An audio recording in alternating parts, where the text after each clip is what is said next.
మహిళలకు free bus పథకం సందర్భంగా సీఎం తదితరులకు స్వాగతం పలికే కార్యక్రమాన్ని గుండిమెడ టీడీపీ బీజేపీ చేపట్టింది.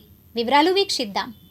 రాష్ట్రంలో ప్రజలకు సంక్షేమ పథకాలు అందించడమే ధ్యేయంగా కూటమి ప్రభుత్వం పనిచేస్తోందని టీడీపీ తాడేపల్లి మండల మాజీ అధ్యక్షులు కొమ్మారెడ్డి కిరణ్ అన్నారు. శుక్రవారం స్త్రీ శక్తి పేరుతో మహిళలకు ఉచిత బస్సు ప్రారంభోత్సవ కార్యక్రమానికి కొమ్మారెడ్డి కిరణ్ ఆధ్వర్యంలో గుండిమెడ గ్రామం నుండి సుమారు 500 మంది ఆటోల్లో, కార్లలో ర్యాలీగా బయలుదేరి వెళ్లారు. ఉండవల్లి వద్ద ముఖ్యమంత్రి నారా చంద్రబాబు నాయుడు, ఉప ముఖ్యమంత్రి పవన్ కళ్యాణ్, ఐటీ ఎలక్ట్రానిక్స్ విద్యాశాఖ మంత్రి నారా లోకేష్ ప్రారంభించిన ఉచిత బస్సు కార్యక్రమానికి స్వాగతం పలికారు. ఈ సందర్భంగా ఉండవల్లి చేరుకుని స్వాగతం పలికారు. ఇంకా ఈ కార్యక్రమంలో గ్రామ అధ్యక్షులు చిగురుపాటి సుబ్బారావు, ప్రధాన కార్యదర్శి నామతోటి రాంబాబు, బీజేపీ నాయకులు మేకల లక్ష్మణ్, చిరావూరు టీడీపీ గ్రామ పార్టీ అధ్యక్షులు కాసరగడ్డ శ్రీనివాసరావు, అనుమూలు వీరాంజనేయ ప్రసాద్, కొంకా ముసలయ్య, పాటిబండ్ల వెంకటేశ్వరరావు తదితరులు పాల్గొన్నారు. ఈ రోజున గతంలో కూడా మన కూటమి ప్రభుత్వం ఈ రోజున చంద్రబాబు నాయుడు గారు, పవన్ కళ్యాణ్ గారు, మోడీ గారు ఏ విధంగా వాగ్దానం చేశారో ప్రజలందరికీ కూడా ఎలక్షన్ ముందర చేసిన 10 యొక్క సూపర్ 6 పథకాలన్నీ కూడా ఈ విజయవంతంగా ముందుకు కొనసాగడం జరిగింది. రాష్ట్రంలో, దేశంలో ఏ రాష్ట్రంలో కూడా ప్రభుత్వం ఇచ్చిన హామీలు ఇంత త్వరగా నెరవేర్చిన రాష్ట్రాలు లేవు.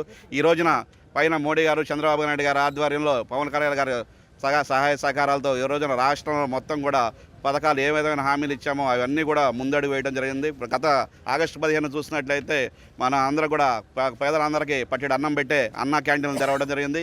ఈ ఆగస్టు 15 స్వతంత్ర దినోత్సవాన్ని పురస్కరించుకొని తెలుగుదేశం పార్టీ అంటేనే ముఖ్యంగా మహిళలకు పెద్దపీట వేసిన పార్టీ.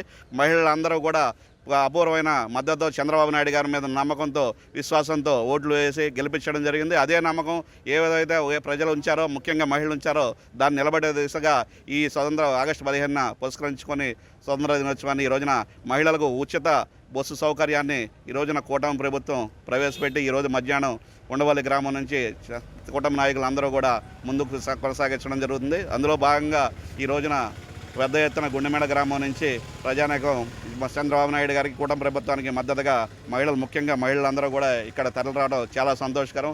మనం అందరూ చూసాం, గత ప్రభుత్వం ఎన్ని ఇబ్బందులు పెట్టినా, అప్పులో రాష్ట్రాన్ని కూర్చివేసినా కానీ ఈ రోజున సమర్థవంతమైన నాయకుడు చంద్రబాబు నాయుడు గారు ఉండటం వల్ల రాష్ట్రానికి ఈ రోజున ఎన్ని అప్పులు ఉన్నా కూడా రాష్ట్రాన్ని ఒక పక్కన అభివృద్ధి, సంక్షేమం ముందుకు కొనసాగిస్తూ ఆయన ఇచ్చిన పథకాలు ఏవైతే ఉన్నాయో మనం చూసాం. అన్నదాత సుఖీభావ కానివ్వండి, తల్లికి వందనం కానివ్వండి, పిల్లలకి పాఠశాలకి ఏదైతే ఆయన వాగ్దానం చేస్తారు, గత ప్రభుత్వం ఆయన ఎంతమంది పిల్లలు ఉంటే అంతమంది పిల్లలు ఇస్తానని తల్లికి వందనం ఇస్తామని చెప్పి ఒక్కొక్క కుటుంబానికి ఒక పిల్ల, ఎంతమంది పిల్లలు ఎక్కువ మంది ఉన్నా ఒక్కళ్ళకే ఇవ్వడం జరిగింది. కానీ ఈ రోజున కూటమి ప్రభుత్వం కుటుంబంలో ఎంతమంది అర్హులు ఉన్నారో అంతమంది పిల్లలకు కూడా ఈ రోజున విద్యను అందించే విధంగా ముందుకు కొనసాగుతుంది. ముఖ్యంగా నారా లోకేష్ గారు ఈ నియోజకవర్గానికి ఉండటం మనకు ముఖ్య వరం లాంటిది.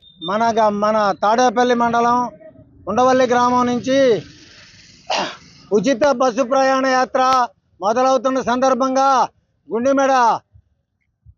గుండిమెడ గ్రామం నుంచి తాడేపల్లి మండల మాజీ అధ్యక్షులు కొమ్మారెడ్డి కిరణ్ గారి ఆధ్వర్యంలో భారీ ర్యాలీతో ఈరోజు ఉచిత బస్సు యాత్రకు బయలుదేరి ఉన్నారు. కారణం ఏంటంటే అనేక సంక్షేమ పథకాలు సూపర్ 6 అంటూ ఇది సూపర్ 6 6వ పథకం కూడా అమలు చేస్తున్నారు. మొన్న 3 రోజుల నాడు అన్నదాత సుఖీభవ అనేటువంటిది కూడా మొన్న రిలీజ్ చేశారు. ప్రతి రైతుని నవ్వించారు. ప్రతి పండించే రైతుకి ఎప్పుడైతే నాట్లు వేస్తున్నారో అదే సందర్భంలో ఈనాడు డబ్బులు ఇచ్చినటువంటి బాబత మన నారా చంద్రబాబు నాయుడు గారిది. అదేవిధంగా లేడీస్కి ఉచిత గ్యాస్ 3 గ్యాస్ సిలిండర్లు మామూలుగా ఇప్పుడు 2 ఇచ్చి 2వది పెట్టుకోమని చెప్పారు. 3వది వచ్చే నెలలో వేస్తారు. ప్రతిదీ రానటువంటి వాళ్ళు ఎవరైనా ఉంటే బ్యాంకుకి వెళ్ళి బ్యాంకు బుక్లో చూపిస్తే తదుపరి అది ఎందుకు పడలేదనేది మేము తీసుకుంటాం సచివాలయానికి వెళ్ళి. కాబట్టి నారా చంద్రబాబు నాయుడు గారు చేసేటువంటి సంక్షేమ పథకాలు, అనేక సంక్షేమ పథకాలు చేస్తూ ఈ రోజున ఏ ప్రభుత్వం చేయనటువంటి కూటమి ప్రభుత్వం అంత ముందంజలో ఉందని చెప్పుకోవాలి. ఎందుకంటే ఏ రాష్ట్రంలో కూడా ఎక్కడా కూడా జరగనటువంటి అభివృద్ధి కార్యక్రమాలు ఈనాడు మన రాష్ట్రంలో జరుగుతున్నాయి. ఎందుకంటే బస్సులు నడవలేనటువంటిది, మనుషులు నడవలేనటువంటిది, గుంటలు పడినటువంటి రోడ్లని 3 నెలల్లో పూర్తి చేసి ఈనాడు ముందుకు తీసుకొచ్చినటువంటి ఘనత మన నారా చంద్రబాబు నాయుడు గారు. మహిళలంతా, ఈ రాష్ట్ర ప్రజలంతా కూడా కూటమి ప్రభుత్వాన్ని ఆశీర్వదించారు. నారా చంద్రబాబు నాయుడు గారిని, అదేవిధంగా పవన్ కళ్యాణ్ గారిని, మోడీ గారిని ఆశీర్వదించి ఘన విజయాన్ని ఇచ్చినటువంటి ప్రజలందరికీ అభినందనలు తెలియజేస్తున్నాను. సూపర్ 6లో భాగంగా స్త్రీ మహిళలందరికీ కూడా ఉచిత బస్సు ప్రయాణాన్ని ఆయన ప్రారంభించడం జరిగింది. ప్రారంభించబోతున్నారు ఈరోజు ఇంకొక 2 గంటల్లో మన తాడేపల్లి మండలం ఉండవల్లి గ్రామంలో ఈ కార్యక్రమాన్ని ప్రారంభించబోతున్నారు. అదేవిధంగా ఈనాడు మహా గొప్పతనం ఏంటంటే మన భారతదేశానికి కూడా 79వ స్వతంత్రం వచ్చింది. ఆ స్వతంత్రం వచ్చినటువంటి విధానాన్ని పరిష్కరించుకొని అదేవిధంగా మన భారతదేశ మహిళకే కాదు మన ఆంధ్రప్రదేశ్ మహిళలందరికీ కూడా స్వతంత్రంగా ముందుకు నడవాలనే ఉద్దేశంతో ఈనాడు ఆ స్వతంత్ర భారతదేశం ఏర్పడిన